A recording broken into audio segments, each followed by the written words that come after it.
Hello out there. Hi. You are listening to RebekahVanetta.com podcast number 3. Yes. This is our 3rd podcast anniversary. Welcome back. Thank you for listening. Thanks for your feedback. Mm-hmm. And at the top, so you don't have to go through all this, let me just say that if you ever want to write to us, you can at fit@RebekahVanetta.com, FIT@RebekahVanetta.com. Today we have a very special evening because Rebekah's going to share her story. And last week, for every single one of you that listened to my story and were so wonderfully entertained, this week you get even better quality entertainment because Rebekah's story is just amazing and almost unbelievable. Rebekah, please. Ridiculous.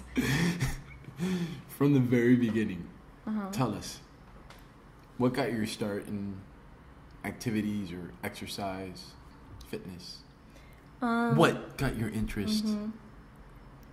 What? No, I'm kidding. Go ahead. Are you done? I'm done. I said I'm kidding. Okay. Go ahead. Well, I started at a really young age. My mom and my dad got us into gymnastics when we were 3. And we loved it. My sister and I, we did it from about 3 years old until about 8, and we did it competitively.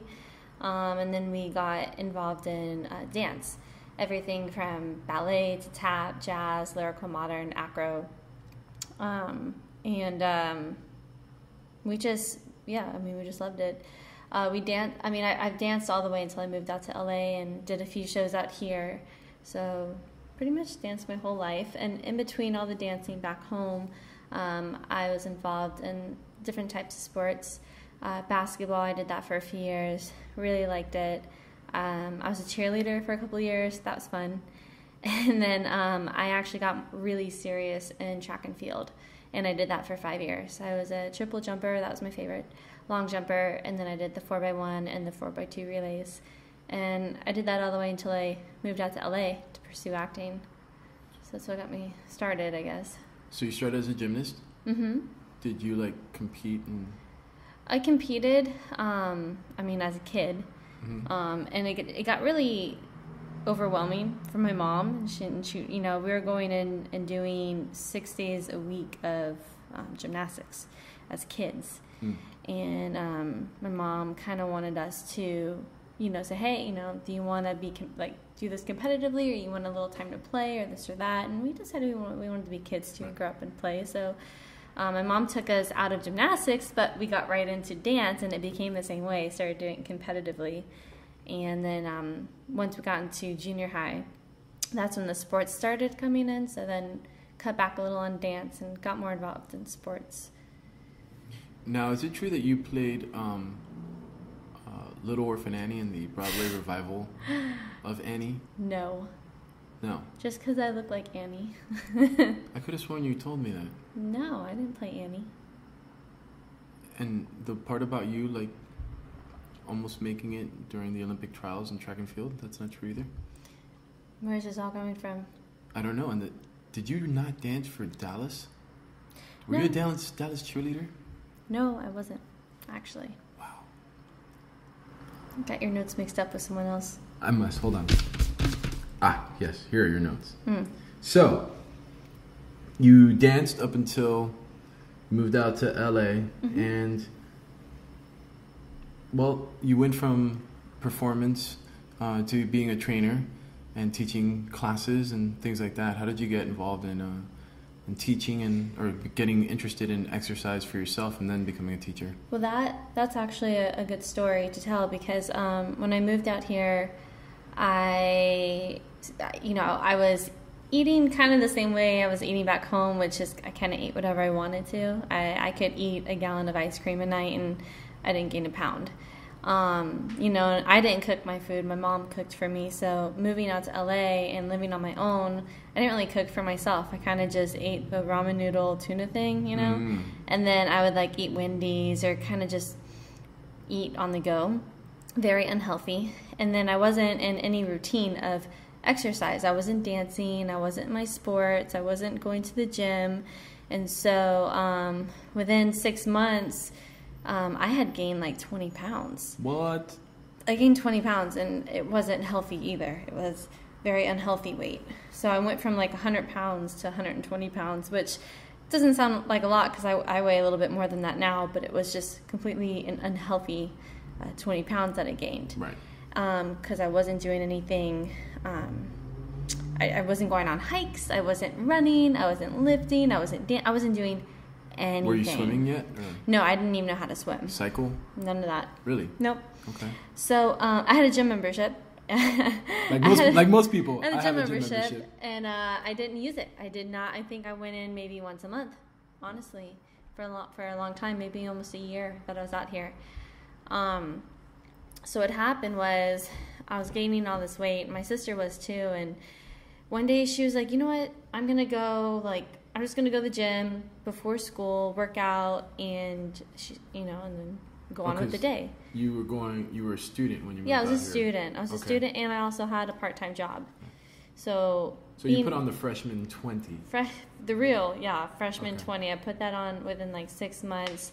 I was working a part-time job. I was going to school 4 days a week. And 4 days a week doesn't sound like a lot, and it was 4 hours a day. But, I mean, the work that we had, I was working till sometimes 10, 11 o'clock at night with my schoolwork, get up and go back to school, go to work. So I was just really exhausted, not eating good. On the weekends, I partied, and I just gained all the weight. So anyways, my sister started going to the gym, and I think a week after she said that, she started making me, I'm not kidding you, she like literally pulled me out of bed at 6 a.m. and dragged me to the gym, and I worked out. And I kind of just got into the rhythm of doing that because she'd make me go. So I had somebody, like we talked about last week, I really had somebody holding me accountable to things and kind of just putting me in place and making me eat better. She was cooking for me. I was telling you this earlier. She'd cook like grilled chicken and vegetables and salads, and I didn't cook at all. If anything, I'm like, hey, you want some ramen noodles? Right.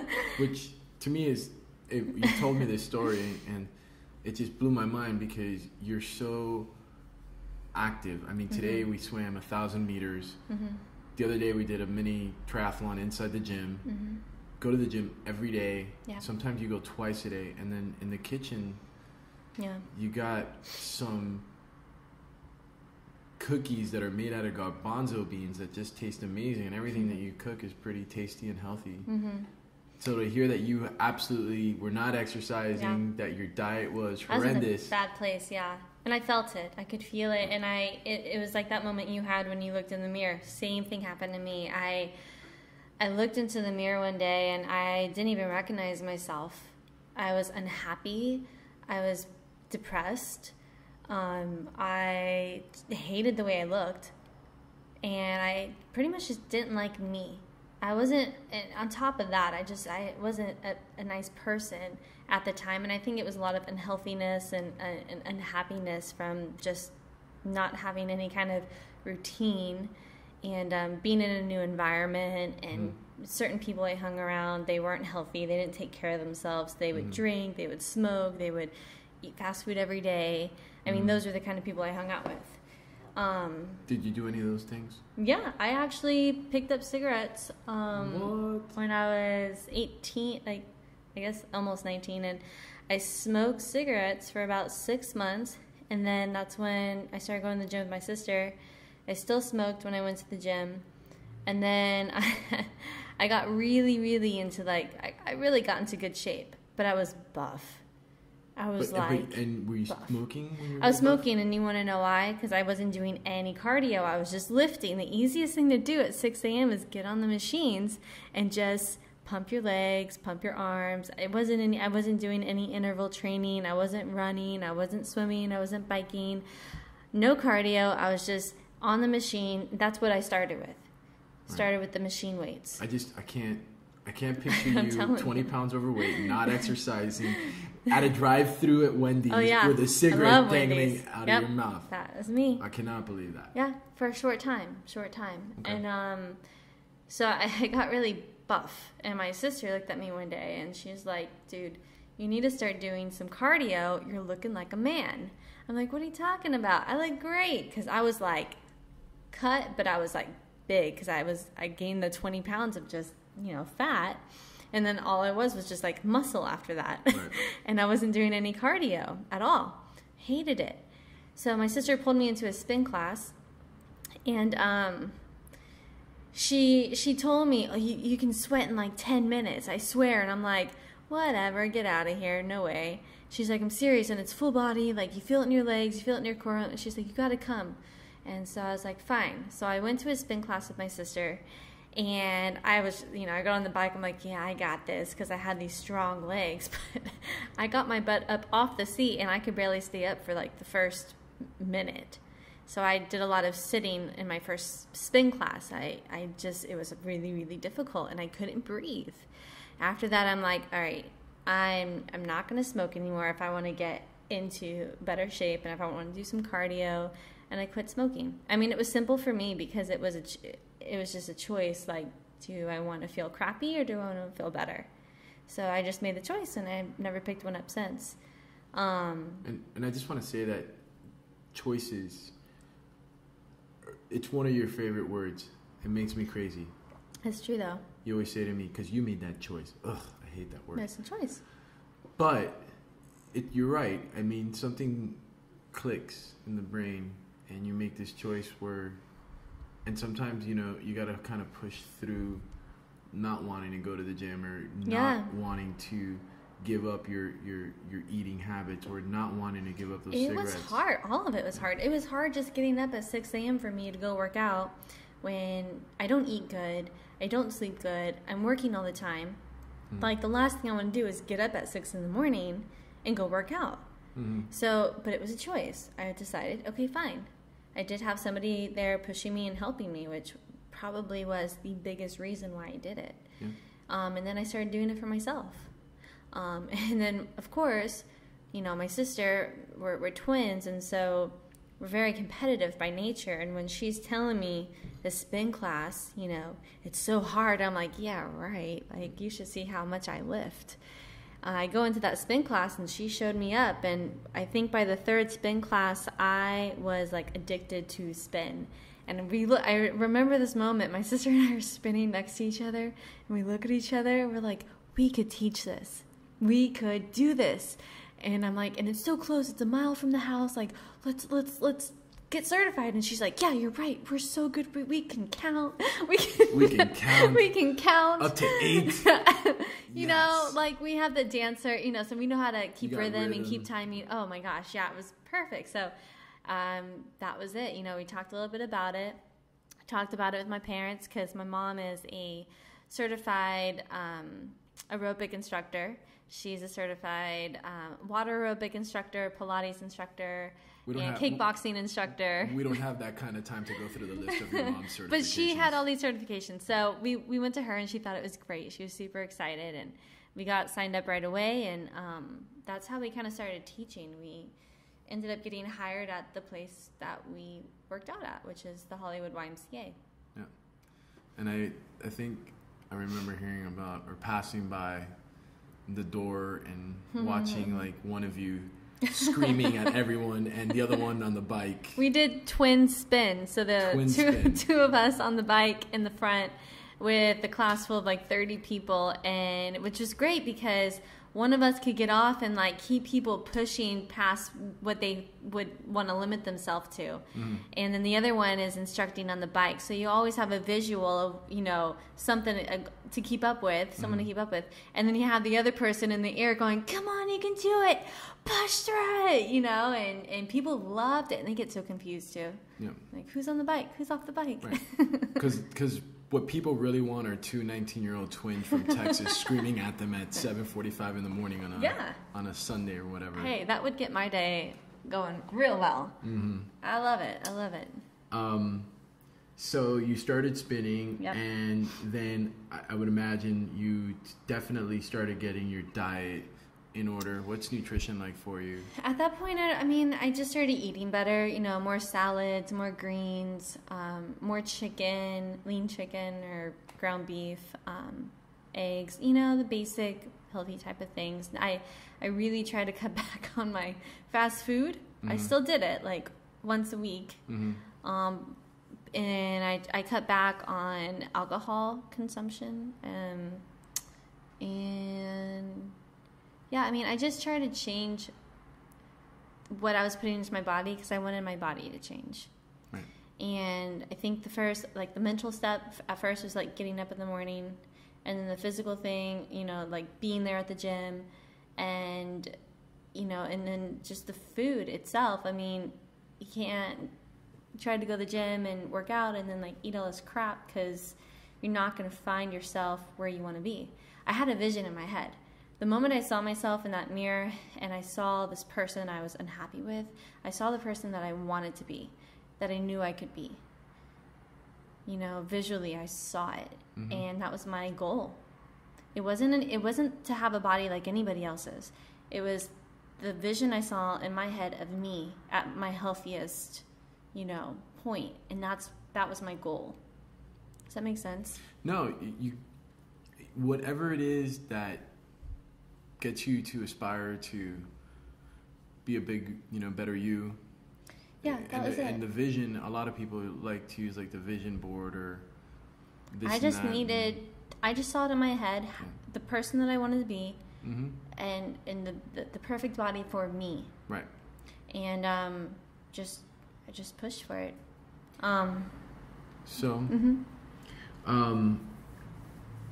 So exercise sort of led you into nutrition, and then nutrition led you into like exploring in the kitchen. Because let me tell you, no, because you're like pretty spectacular. Honestly, I mean, like you made like a 5-course meal out of garbanzo beans. I'm still that's like, true. She made like 5 different things. I still don't know how you made like split pea soup out of garbanzo beans or rice and steaks. Don't confuse people. This is a rice and steak, but it's all out of garbanzo Don't beans. confuse people. What do you mean? This is a ribeye. It's a garbanzo bean ribeye. No, honestly, I did not. I mean, I ate well, right? But I didn't really learn about nutrition. I did not learn about food, any of that until I was diagnosed with Candida. Oh, did you see how the way I set that segment up about nutrition to lead you into? I'm getting better at this, people. Smart. Yes. I didn't see it coming. No. So, yeah, you can play that back if you guys like, just to see how I got that. But Candida, this is something that she talks about often. It still affects her today, and then talking with Rebekah, go ahead, tell the story. Well, some of you might know what Candida is, and some of you guys don't. I don't have the exact definition in front of my face right now, but pretty much it's an overgrowth of yeast in the intestinal wall of your body, and it is more dominant in women. It's just the way that God made us. You're supposed to have at least 10% of Candida in your body. It's a bad bacteria, pretty much, or it's a yeast, but it feeds off of all the bad, or feeds off of anything, really. But most of us have too much. It says that 80% of Americans actually have Candida, and I'm pretty sure that like 70% of the people don't even know it. And this is not like something that everybody has this. Everyone has Candida. You can get this in your infancy. It can never develop or manifest that you have symptoms. People walk through life. This is not like, you don't like go travel to a foreign country and pick up Candida. Right. Yeah, this is something we're all born with. It's just a yeast in your body. But what happens is over the course of maybe 10 years or 20 years, it feeds off of a lot of things like molds. It feeds off of like lots of the fillers that they put in supplements and vitamins and food, like maltodextrin, magnesium stearate, things like that. These are fillers. It feeds off of like stress, like it only because it lowers your immune system. Right. It pretty much attacks your immune system. And I wish I had the definition in front of me right now, but look up Candida, because the thing with Candida is there's like 40 to 60 symptoms that of course, you're not going to have all the, it's okay. You're not going to have all the symptoms, but you'll definitely have a lot of them. Like, I have had skin problems and acne problems, and my stomach usually is always bloated or gassy, or I have acid reflux. My immune system was very low, and it messed with my hormones. So then my estrogen levels were very, very, very low. My testosterone levels were elevated, and so my whole body was just imbalanced for a long time, and it had happened over a period of time. But at the time that my mother had passed away, about 6 months to a year after that, I really started feeling something happen in my body that I've never felt before. I mean, by 1 o'clock in the afternoon, I felt like it was 10 o'clock at night. I was exhausted. I couldn't get off the couch.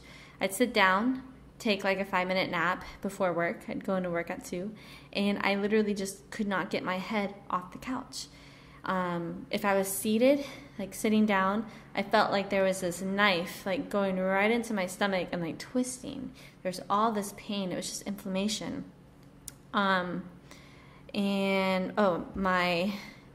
My period had been really, really bad. Like I would almost pass out pretty much every time I'd like get my period. From cramps. From the cramps, yeah. I'd pretty much pass out, or I would like throw up, or I'd be on the pot throwing up, pass out. I mean, it was bad. So everything was just out of whack. And I really feel like the root cause of this was the candida, because it just had gotten too much for my system to actually, fight back. And the trigger possibly was stress. For me, I think my stress levels from the death of my mother. Mm-hmm. I had lost 4 people in back to back in 4 years. I lost a person that meant a lot to me every year for the last 4 years. And I think my mom and then my grandfather, it just like my whole body was just like in this shock. Mm-hmm. And so, because stress will not only turn your hair gray or get your hair to fall out or help you gain weight, it can cause candida. It can cause a lot of things. It can be the source of disease. It can be the source of cancer. Right. Stress. So chill, people. But it was more, for me, it was more emotional. I'd mm-hmm. cry. And you're going to go through those things, I'm sure a lot of you guys out there have lost very important people in your life at some point in time, and the emotional toll that your body takes, the physical part, because of the emotional, because of the spiritual, because of the mental, it crashes you. So after I was diagnosed with candida, that's a whole other story and a whole other thing we can get into at another time. But because of that, I went on a really strict diet, holistically and homeopathics, and nutritionally, just to kill the candida, to try to get more of the good bacteria, the good flora back into my gut to fight these bad guys, which is the candida. So I did it all naturally and decided to become vegan. So I was vegan for an entire year, and on top of that, I was caffeine-free, sugar-free. I didn't eat any fruit. I pretty much only ate half a cup of carbs a day. So when you mean like no apples, no bananas, no fruit, not just sugar. Yeah, no sugar and absolutely no fruit. I only had half a cup of carbs a day, and being as athletic as I was and whatnot, that's nothing. And the only type of carbs I could eat were gluten-free carbs. What else was I? No alcohol. And, so I was very restricted to a lot of things, and I don't recommend that, but that's just the plan that I had followed because mm-hmm. of the person I was working with. And, working out the way that I was working out, I was training for my first triathlon, and in honor of my mother, and going through this diet, I did 3 triathlons while I was on the diet, and I did place in all of them. Right. But because of that, I actually lost my period for 2 years, and yeah, that's a whole nother story as well. Yeah, I had like maybe 6% body fat. So I was at an unhealthy weight for my hormones, and even for myself. But I was eating good. I just wasn't eating enough carbs and enough, like I needed to have fruit in my diet. I didn't. So there's a lot of things that I learned. And while I was learning all this, I mean, pretty much my entire life consisted of work and working in the kitchen, which meant I was either researching recipes, learning how to eat vegan because it was so different, learning how to get enough food in my body so I wasn't starving every day. I didn't eat out of a can or a box, so everything that I ate, I made. Even the milk. I made my own milk, almond milk. Right. So you said this, and just for people that don't know, I mean, we pretty much, well, I get to watch her eat a pretty well-balanced diet. I was going to say that we eat a pretty well-balanced diet, but I just ate a ton of little chocolate chips. She's talking about, a very extreme and desperate moment in her life.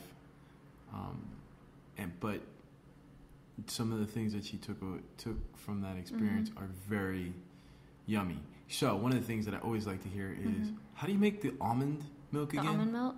Yeah, that what do you do with easy. Yeah. I heard you talk about this the other day with Lisa, and it always fascinates me because. Does it really? It's very simple. And we'll make it one day. Okay. We'll make it next week. So to make almond milk, if you haven't made it before, it's super, super, super easy, and it's yummy. I usually just did. It lasts for about 4 days, so I would only make 4 days worth of it. So I did you do a cup of almonds, and you soak them overnight. You want to get all the toxic whatever's on it out. Right, you said junk comes out of it. Yeah, you'll see. The water will go from clear to like this real, you won't even almost be able to see the nuts the next day. Wow. Okay. That, yeah. So a cup of nuts, soak them overnight. In the morning, rinse them really, really, really, really good. So none of that nasty water. Pour that out.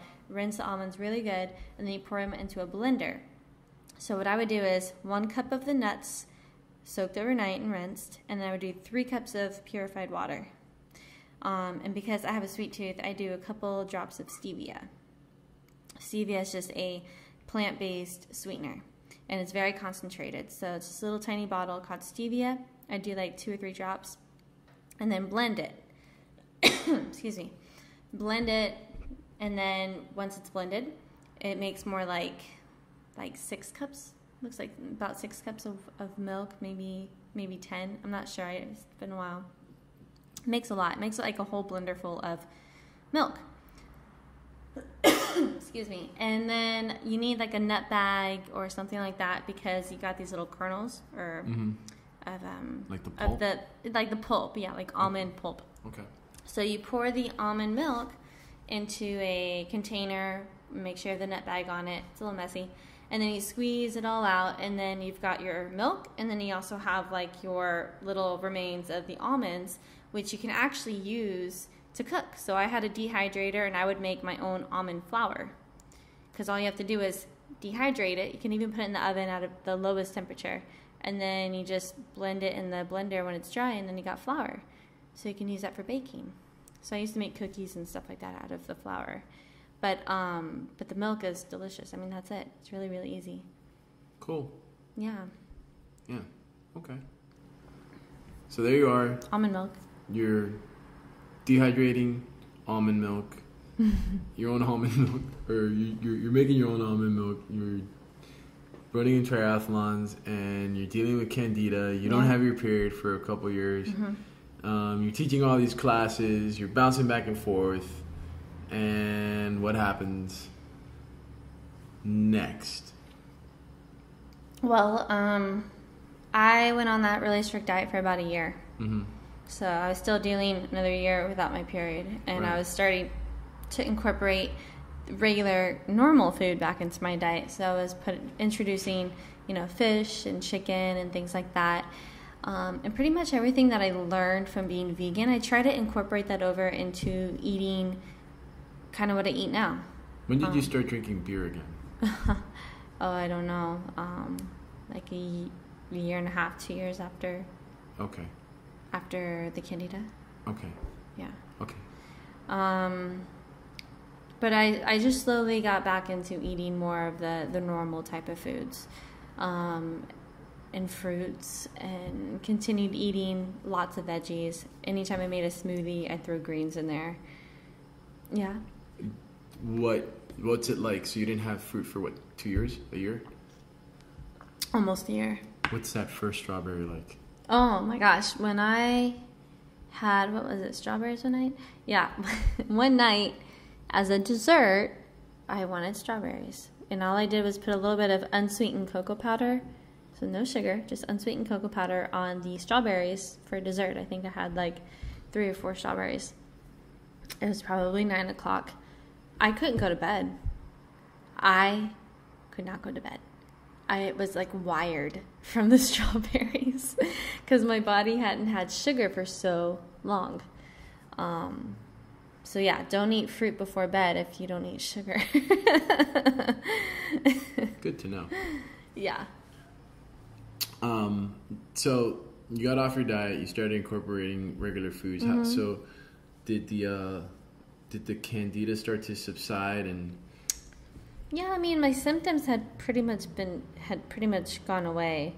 The only thing I had to be aware of is it just comes back so fast because it feeds off of all those things that I had to take out of my diet. Mm-hmm. It feeds off of. It feeds the Candida. Makes it grow. So I was just kind of worried about that. And, I still have Candida, but it's not at the level or even close to what I was experiencing then. Right. You don't still have Candida. We all have, I guess, Candida. I still have. You have the symptoms. I still have a surplus amount. Okay. I have more than I should. Okay. And how does that right now play into your regular life? I mean, you got it under control. You got your period back. Yeah, I'm regular. I'm good now. My hormones are good. Finally, my face, for the first time in like 3 years, has become a lot more normal, not breaking out as much. I mean, I would break out on my shoulders, on my back, my arms, mm-hmm. my face, my neck, and they were like the really deep ones. Ooh. I mean, just painful. There were times I could not go out in public. I would just cry if I had to go in public. I love squeezing those deep pimples on your back. That's so. I don't have any on my back. Well, not now, but back. I mean, like, I did. Let me tell you, my sister and I. Oh, Papa Zit. Yeah, well, honestly, that's like a sibling thing, I think, because my sister and I did that when we were in like for junior each other. High. But no, we would do this for other people. Like, oh, that's weird. No, we just love to pop pimples. Neighbors, friends would come over. Disgusting. Oh, loved popping the pimples. Oh my gosh. Especially when you hear it pop and it hits the mirror. Oh. I know, you're like, success. It's good. Anyway. Yeah, but it's kind of gross. But no, my face is more cleared up. My hormones are balanced. I eat really, really well.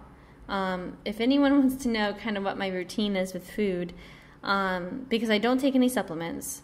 If anything, I'll have a protein shake once a day or once every other day or maybe twice a day. Just depends on how hungry I am. But no supplements. And for those of you who know, like, I have a pretty fit body and very strong. I'm consistent with my workouts. I make sure I work out 5 to 6 days a week. And I just work out as hard as I can, even if it's just 12 minutes or 16 minutes or an hour and a half. And if you watch our YouTube channel at Rebekah, still working on. Yeah, well, you'll see there's, we have our 12-minute videos up. We have our 16. No, it's not up yet. Well, it'll be up. Yeah. But we have our routines that she records and we post up in their 12-minute, 16-minute routines. And just so that you know, in case you ever watch the video and think to yourself, okay, well, does she do more than this? Yeah, she does. We do. I don't do the videos, so I guess I do less. But, the videos are recorded usually on days where we have gone to the gym. And I got to say that a lot of it just has to be with consistency And really, like, I don't know, people throw numbers out there. It really comes down to what you do in your kitchen. Yeah. So pretty much I just make sure I eat a good, well-balanced meal at each meal. So that means something green, protein, and then some type of carbs. And I don't like to eat those heavy carbs that are hard to break down in your body. I like the ones that break down are easily digested and go through you and clean you out. Right. So at breakfast, we have usually a couple eggs, some turkey slices or ham slices that we also throw on the skillet. My favorite thing to do these days that she taught me is to throw a little bit of what's it, the cheese, mozzarella? No, not the mozzarella, the other cheese. What was it called? Cottage cheese. Thank you very much. Cottage cheese. I like the cottage cheese and the eggs. Yeah, it's yummy. That's kind of yummy. And if you throw the cottage cheese in the skillet and warm it up a little bit, that's also kind of creamy and yummy. You'd be surprised. Cottage cheese, eggs, turkey. Sometimes avocado. Oh, I like the avocados too. And then for me, I either do like a bagel or I'll do like some Cheerios with some cinnamon. Right. Yeah, and when we say Cheerios, like we mean like, whole grain O's. Yeah. And cinnamon. And when we say bagel, we mean like a good white bagel. I mean just a bagel. Just a bagel. Yeah. Yeah. Not like the blueberry. I try to look for the healthier bagels. Yeah. But yeah, just half. Yeah, I'm ready for another bagel from Noah's. We went to Noah's Bagels here in Larchmont the other day and I had a blueberry bagel with strawberry cream cheese. Don't recommend that for a everyday breakfast though. It was good. For lunch is really random. Sometimes I'll just do like a strawberry blueberry protein shake or a coffee shake with my protein, or I'll just do like a bagel sandwich. I love bagels. Like if I only have one bagel a day. Sometimes half. Or sometimes just half. Right. A bagel sandwich, just put some turkey, some, something green like spinach or kale, maybe an egg. And I like to put plain yogurt on my bagels. Yogurt on everything is yummy. Plain yogurt can be a substitute for mayonnaise. It can be a substitute for cream cheese. Yeah. What else? Sour cream. Yeah. If you're making potatoes, I love making red potatoes and sweet potatoes mashed. Instead of using half and half or milk or almond milk, just put some plain yogurt in there, mash it up. It's delicious. Yeah. Well. And it has good bacteria, which is good to help fight candida. Right. And it's got protein. It's got protein in it as well. Yeah. And it's yummy. And I highly recommend plain yogurt in your fridge at all times. Oh, yeah. But check the ingredients. Yes, 3 ingredients, right? 3, 4 ingredients. No, that's the... Cottage cheese has the 3 ingredients. Yeah. And make sure you don't do anything fat-free or non-fat. Try to get the whole, because, if they're doing non-fat or fat-free, they're taking stuff out and putting who knows what in. So try to get the whole milk or whatever it is. Don't get non-fat or fat-free. But pay attention to the portions. Portion size. Not like me. Yeah, not like Andy. Yes. So lunch, that's basically lunch. A sandwich, maybe some fruit. And then for dinner, I love, we never salads. know what we're going to do. I love Andy salads. Yes. So tell them what you put in the salad. Everything. All the veggies in the fridge. Everything. And my favorite thing to put in there are, I like banana peppers because I like the kick. And now I've been tossing apples in there. There was an apple in there.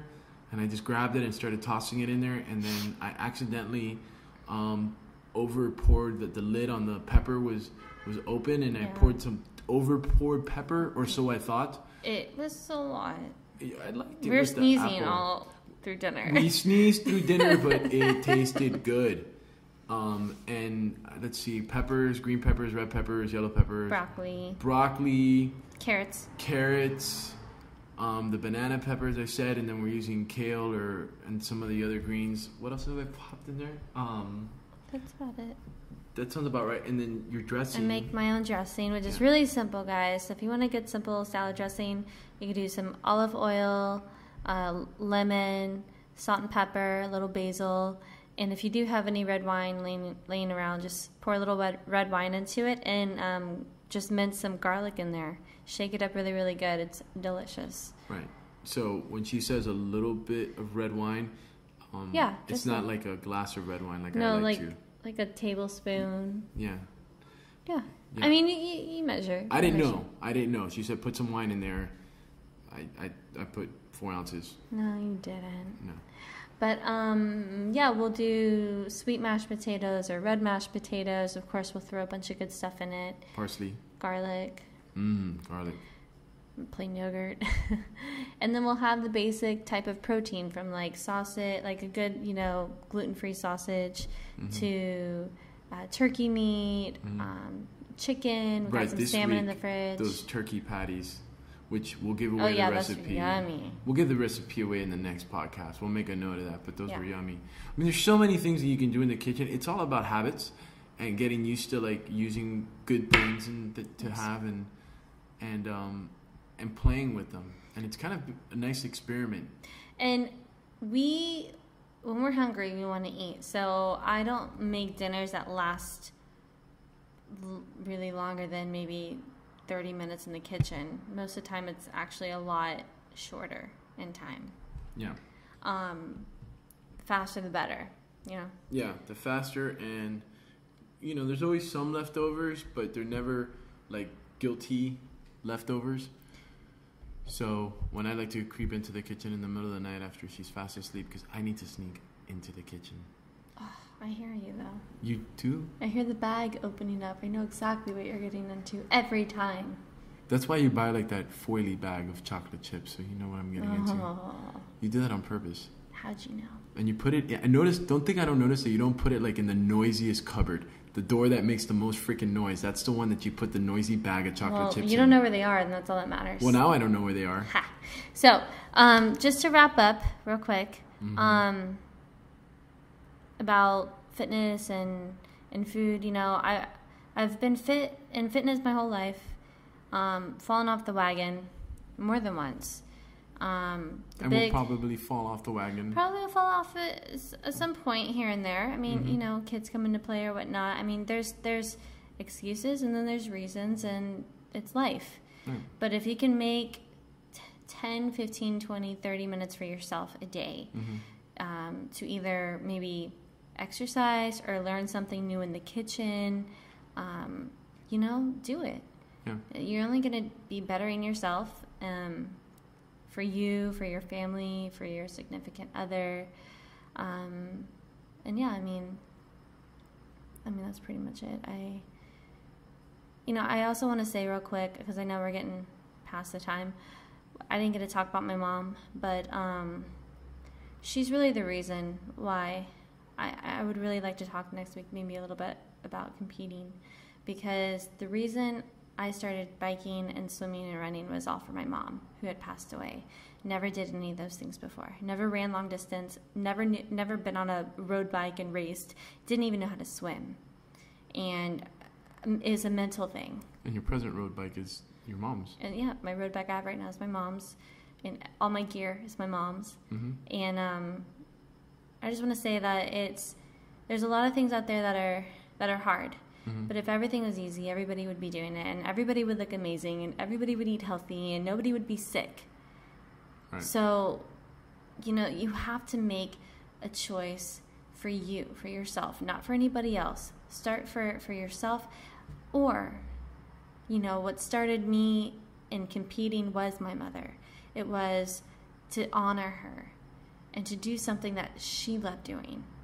And after I did my first race and my second race, it then became about, what can Becca do?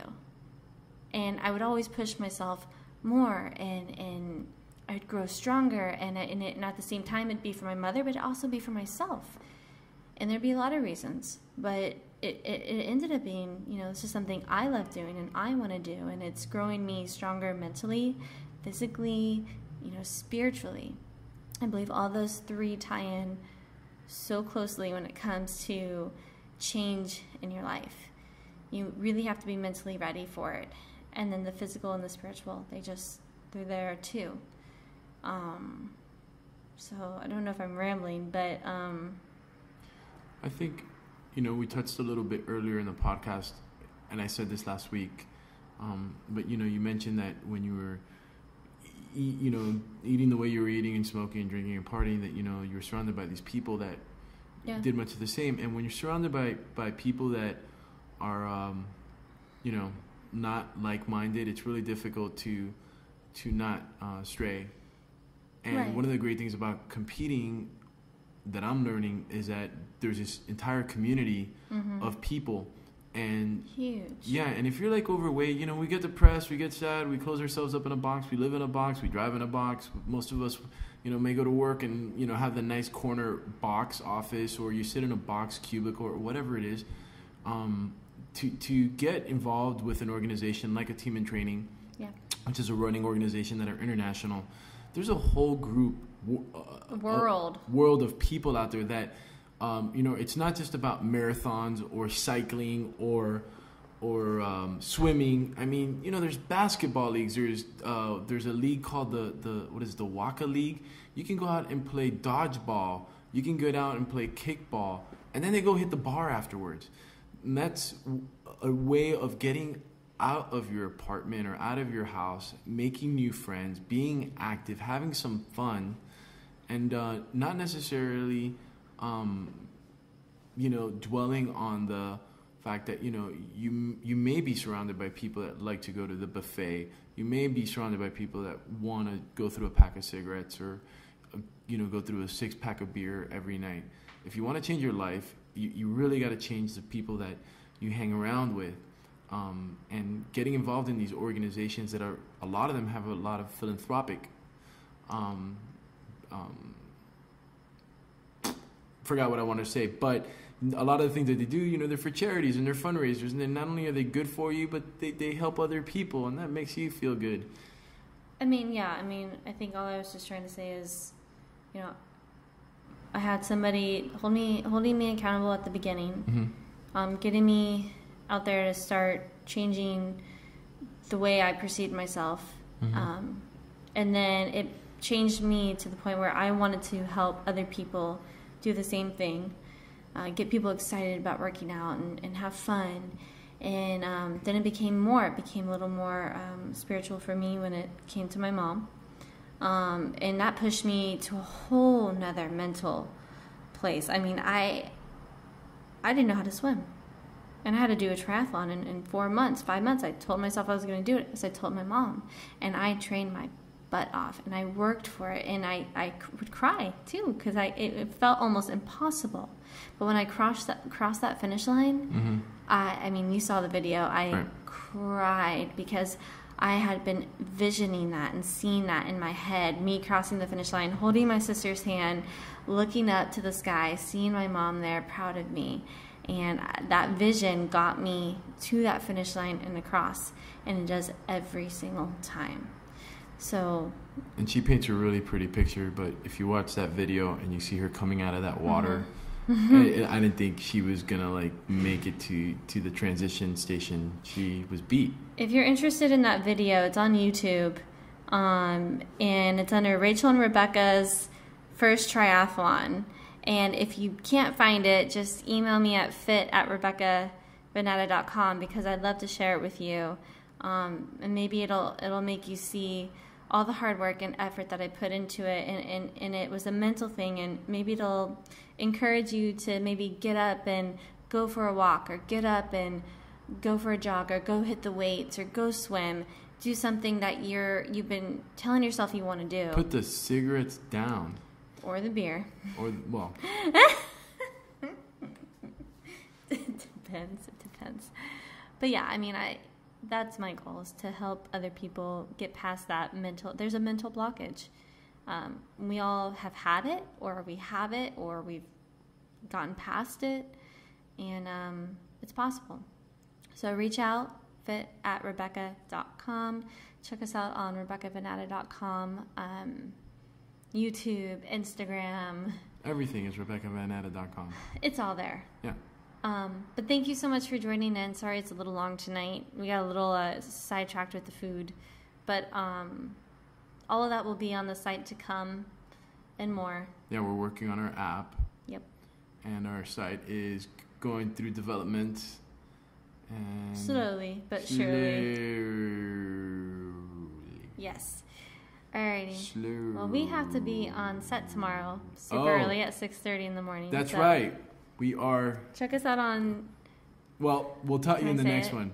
Well, Okay. we're gonna be on a. We're working on a soap. We both got co-star roles, and we get to play a couple, and it's for NBC, and we'll save it.